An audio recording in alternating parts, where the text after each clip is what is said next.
brothers, welcome back sa ating first impression ride, no? So ngayon naman, nakasakay tayo ngayon dito sa FKM ADV 150 o yung kanilang Venture 150. Ayan mga brothers. So ito po yung first edition o yung first version kasi may bagong version na sila ngayon, which is yung Venture Ultimate na meron traction control. Pero wag kayong mag-alala mga brothers, kasi re-reviewin din natin yan, no, sa ating Facebook page and ating YouTube channel. For a while, ito muna ang unang version. Okay, start na natin siya.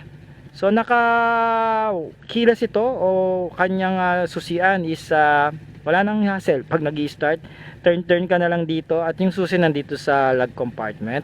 As you can see, makikita nyo yung kanyang malaking tablet na TFT display, no? So subukan na natin siyang patakbuhin mga brothers sa ating first impression ride, no? At samahan nyo kung ma-experience ang unang sampa dito sa motor.